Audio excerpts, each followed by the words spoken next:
자야 제 जोङो रावखौबो जों सर'नि जाथिजोंबो गाज्रि नङा खिन्थु जाय बर'खाया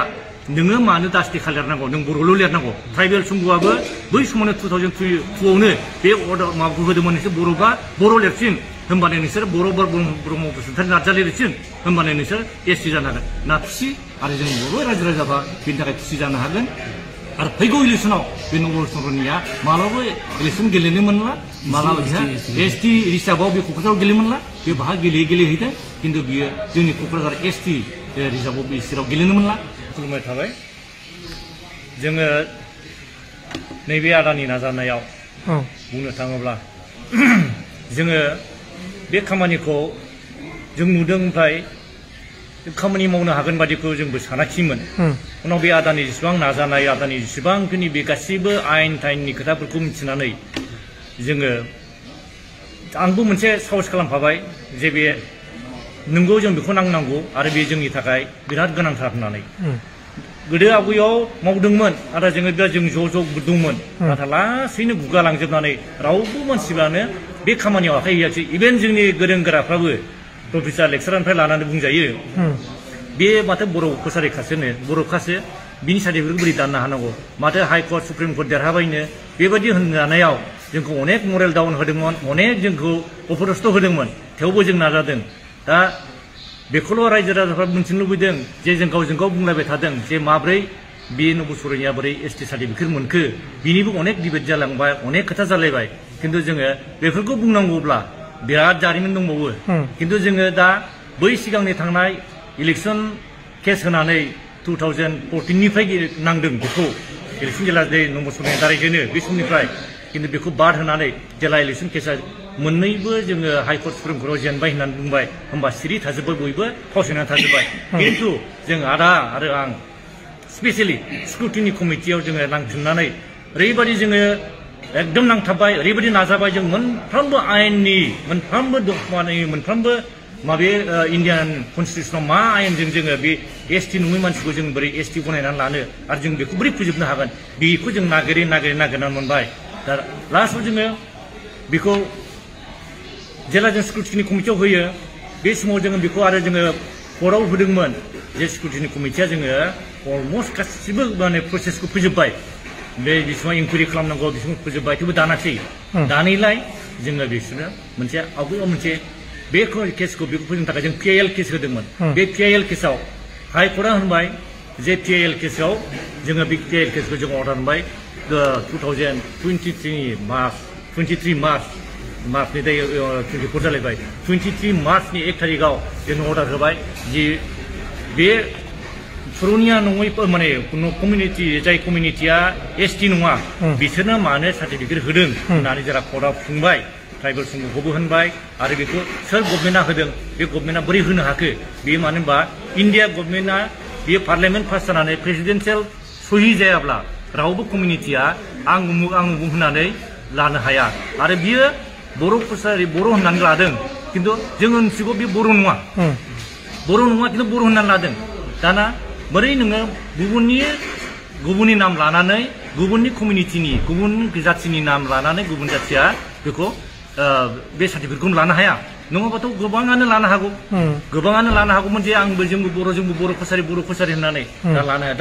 दा अनेकानो दं बिदि बिनाय खिन्थु बिदि लानो हागौ दा जों होनबाय बे नङा आरो नंगौबा बियो बर' बानायनाय नङामोन मानो होनबा जुदि बर'ब्ला बर'नि ब्लाडब्ला जुदि बर'नि फिसाब्ला बे हय बियो सर'निया जादों जानो हागौ बर'आबो सर'निया जादों राभाया सर'निया जादों लालुङाव सर'नियाबा सोरबा दास देखाफ्राबो आसामाव असमिया मानसियानो वरिया बरपेटा मानसियाबो सर'निया जादों खिन्थु बिसोरो बर' नङा खिन्थु जाय बर'आ बे बर'खाब्ला बियो माब्लाबो अना बर'आव थांनाय नङामोन दानाय नङामोन बाहायनो जों सन्देह खालामबाय बे मानसिया बर'ब्ला बर' सार्टिफिकेट लानानै एसटि जादोंब्ला बे बर'नि अना बर' दानाय नङामोन ओंखायनो बे निस्सय बर' नङा होननानै जोङो बेखौ नांथाबथारदों जों बेखौ फोजोबथारनांगौ आरो बेबायदि थायोब्ला बियो दा जेरै 10 बोसोराव जोंखौ ओरैबायदि लस खालामना होबाय डिफाइड खालामना होबाय जे जोंनि मोननांगौ मोन्थाइफोरखौ जोंनि एसटिनि मोन्थाइफोरखौ बे दंस' खालामना होबाय बिनि थाखाय जोंहा बिराद गोसोआव दुखु मोननाय गाबखांनाय थाबाय थादों जों माब्ला हानो जों जानो गैया लोंनो सुख गैया जों बिदि जादों जोङो दिनै गुवाहाटियाव दैलि जोङो फुङाव फैनानै मोनायाव थांफिननांगौ जादों एखम्बा जों हर थानांगौब्ला जों थानो हाया जों थांफिननो दांदों बिराद खस्थ' मोनदों थेवबो जों बेखौ नेवसिदों बे आदाखौ दा बुंनो हागौ आदाया जेरै रिटायार जानानै दिनै 74, 75 इयार्स जाबाय थेवबो बियो मालाबो नांलाले मेंबायले नांला दोननोसै थाथोंसै होननानै बुङाखै दा आरो बे आदाखौ जों बेसेबांबा जोङो साहस होफादों ओइ आदा जों हाथारो दे जों इनकारेज होनानै दिनै जोङो बे हाइ कर्टआनो जोंनो बे माने PIL अर्डाराव होबाय जे बियो सरनिया बर' कसारि नङा आरो बिसोरो नोंसोरो आसाम गभर्नमेन्टखौ होनबाय नोंसोर माबे आयेनजों माबे दफाजों नोंसोर माबे कनस्टिटिउसन आयेनजों नोंसोरो बिसोरनो नटिफाइड नङै मानसिफोरनो बोरै ST सार्टिफिकेट होदों दाना बिसोरो जबाबदिहि जाबाय होमबा बिसोरो 7 दिन टाइम लादों 7 दिन टाइम लानो होनबाय जोङो ओमफ्राय 7 दिन हाइकर्टआ टाइम हरदों 7 दिननि उनाव बिसोर होनबाय नोंस्रा जुदि बेखौ नोंसोर जे इन्टारिम नोंसोर दिनै जेबानो अर्डार होदोंमोन नटिफिकेसन होदोंमोन सरनियाफोरनो बर' कसारि लानानै होनो हागोन होननाय बेखौ उइद्र खालामाब्ला नोंसोरनि साख्रि बा नोंसोर मा जागोन नै बेखौ गिनानै बिसोर उइद्र खालामबाय बिसोर उइद्र खालामदों बे उइद्रल लेटारखौ खिन्थु जों ओरैबायदि खालामबावदोंबा जोङो चेलेन्ज खालामनो हागौमोन नोंसोर बे उइद्रल खालामबोबायब्ला उइद्रल खालामनानै एथ' गिदिर क्राइम खालामनाय बायदि जोंनि जातिखौ दंस' खालामबाय खिन्थु बे उइद्र खालामनायजोंनो बिस्रा गबाय उइद्र खालामनाय माने ओरैबायदि सरनिया जातिफोरनो जों होदोंमोन भुल ख्रमे खिन्थु जों उइद्र खालामना लाबाय माने गैला बे समनिफ्रायनो गैखालामोन दा जोङो बिनि सार्टिफिकेटखौ दाननो हानांसिगौमोन बै समावनो जोङो इन्डिया गभर्नमेन्टआव पार्लियामेन्टआव थांनानै बेखौ दाननो हानांसिगौमोन नाथाय जोंनि खमजोरिखौ नुबाय जे जों सानै साथामल' खामानिया मावनानै बे जोंनि एथ'बां बर'नि संगठन गिदिर संगठनफोर दङ दल संगठन दङ मानो बिसोर नाङाखै नैबे जोंखौ खमजोरि मोननानै बिसोर दानाखिसै आरो जोंबो जों सानदोंमोन मा बेजोंनो जोब्बाय हाइकर्टआ होनायजोंनो जोब्बाय ओमफ्राय गावसोर उइद्र खालामनानै जोब्बाय दाना ओमफ्राय उइद्र खालामनानैल' जोबा मानो होनबा बे मानसि सासे MP जालायनाय बे भट गेलेनानै देरहानाय दा बेखौ इन्डिभिजुवेल बिनि केसखौ दाननांगौ दा इन्डिभिजुवेल बिनि सार्टिफिकेटखौ दाननांगौ मारै दानगोन नैबे स्टेट लेभेल स्क्रुटिनि कमिटिया दाना जोङो हाइकर्ट मोनदोंब्लाबो जों दुगा जानो हायाखै जों रंजायाखै जों हाइकर्टआव देरहाबाय जों देरहानायखौनो जों बुंदों जे जों देरहाबाय बे समाव आदाया बिराद बेमार लोमजादोंमोन थेवबो जोङो गुवाहाटिसिम फैबावनानै जे जों बे अर्डारखौ लांबाय ओमफ्राय जोङो बे अर्डारजोंबाबो जों दुगा जायाखै जोंना मा बिनि सार्टिफिकेट दानहोथारनांगौ बिनि सार्टिफिकेट दानहोबासो जोङो बेखौ MP सिटनिफ्राय जों बोख्लायनो हागोन नै बेखौ नाजायो दाना जोङो बेखौ जेला खालामबावो होमबा जे जोङो बे हाइकर्टनि मोनखांनाय लोगो लोगो हाइकर्टनि 1 तारिखआव जों मोननाय लोगो लोगो हाइकर्टखौ जोङो अर्डार मोननाय लोगो लोगो हाइकर्टनि अर्डार मोनखांनानै जोङो 3, 4, 5 सानथाम थानायनि उनाव 6 तारिखआव जोङो बाहाय माने दावलिफुथियाव फैबाय जे हाइकर्टआबो बिदि अर्डार होबाय स्क्रुटिनि कमिटियाबो जोबखाबाय नोंसोर दानदो जेला जों होफैयो होमबा बिसोर र' होनै दानाखिसै नालाय बिसोरो मार्च एप्रिल मे जुन थांबाय होमबा जोङो दाना बेखौ कर्टआव होबाय जे जोंनो दासिमबो बेखौ होआखै कर्टआ जोंनो बेखौ बिनि जे कर्टआव हाइकर्ट सुप्रिम कर्टनि अर्डार मथे 3 मासजों फोजोबनांगौमोन स्क्रुटिनि कमिटिया 3 मासाव जोङो दा दिनैसिम 3 बोसोर जाबाय दानाखै आरो दा जों स्क्रुटिनि कमिटिया जोबनायावबो दानाखै होननानै बुंनाया जेला होबाय होमबा बे हाइकर्टआ 2 मासनि टाइम हरबाय 2 मासनिया जोंनो फेब्रुवारि मार्चआव होदोंमोन दाना फेब्रुवारि मार्चनिफ्राय नै दिनैसिम मोनसे जागोन 10 मार्च थांबाय 10 मार्च कन्टेम जों 10 मार्चसिम थांबाय 10 मार्च थांनायनिफ्राय नै जों दाखालि कन्टेम होबाय जेला कन्टेम खालामनानै होयो कन्टेम होनायावबो बिसोरो दोनै दानसै दानाखै मानो होनबा जोंनि खमजोरिखौ मोनबाय जे कन्टेमावबो दानो मानो होनबा बिसोरा ओरैबायदि पावार दङ सासे MP आरो बियो माबे संगठननिफ्राय फैनाय नोंसोर रायजो राजाफ्रा मिथिगौ नोंथांमोनहा मिथिगौ बे माबे संगठन फैनाय बे गुवाहाटियाव ओरैबायदि बेयो राजत्व जायनि थाखाय जोङो थाखुमा जोङो खामानि मावनांदों दिसपुराव बिनि मानसि जोब हाइकर्टआव बिनि मानसि जोब थेवबो जों थाखुमानानै लास्ट पर्यन्त जों थेवबो चेलेन्ज खालामदों जे जोङो कर्टआ जोंनो सानसे जोंनो जों बे कर्टनि बे आयेनजों जों देरहाथारगोन जोंहा बे बिश्वासखौ लानानै जों दिनै हाइकर्टखौ जों धन्यबाद होयो आरो दिनै जोङो स्क्रुटिनि कमिटिया बे हाइकर्टनि अर्डार मथेनो बिसोर कन्टेमाव जों जेला होबाय कन्टेमखौ दोननो हादोंमोन कन्टेमखौ बेसेबां गोबाव दोनदों नोंसोरो 6 मास 7 मास 8 मास 10 माससिम दोननायनि उनाव कन्टेमखौ दा लास्ट पर्यन्त जोंनि उकिला आरो प्रसेस खालामबावनानै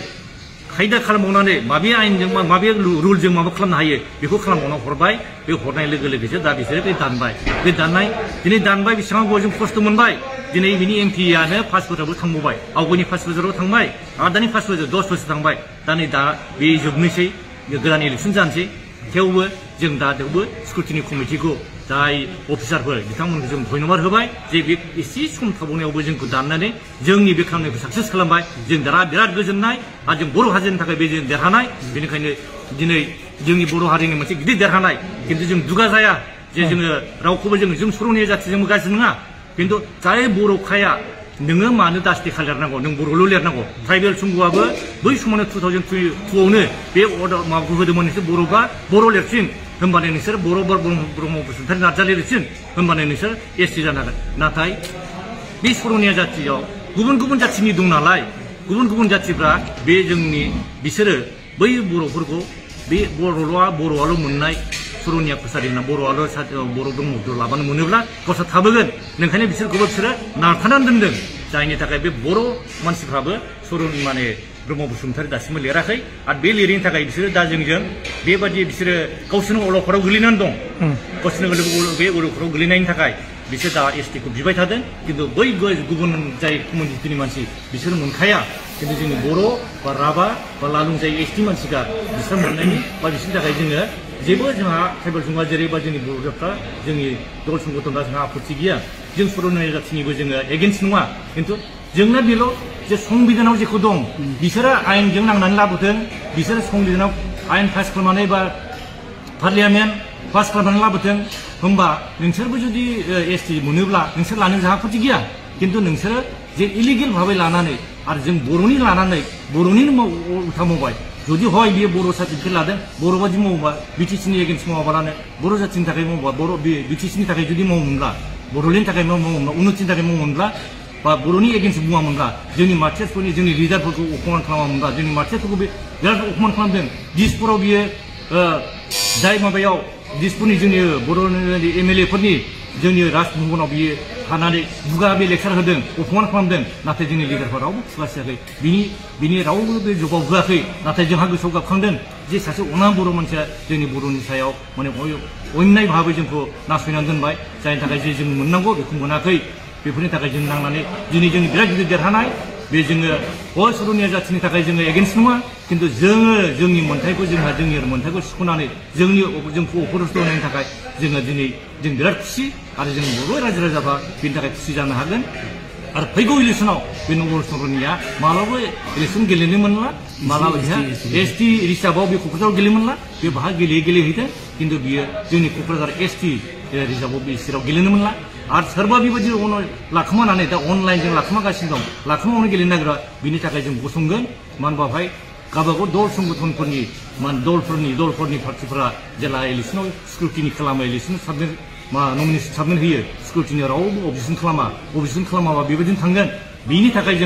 जोङो गसंगोन बिनि थाखाय जों प्रटेस्ट खालामनो थाखाय जोङो फैगौ इलेक्सनावबो जोङो नमिनेसन होनानैबाबो जों गुबुन हारिखौ होबथानायनि थाखाय बे राहाखौ जों लागोन बेनिखायनो दिनैनि बे गिदिर देरहानायनि थाखाय आं बयखौबो दिनै नोंथांमोननि मिडियानि थ्रुयै आं गोबां जोंनि रायजो राजाफोरनि थाखाय बे मोजां मेसेजखौ हरो बैसागुनि दमासिनि बयनिबो गोजोननाय हरनानै बेखिनिखौ बुंनानै आं फोजोबनाय जाबाय।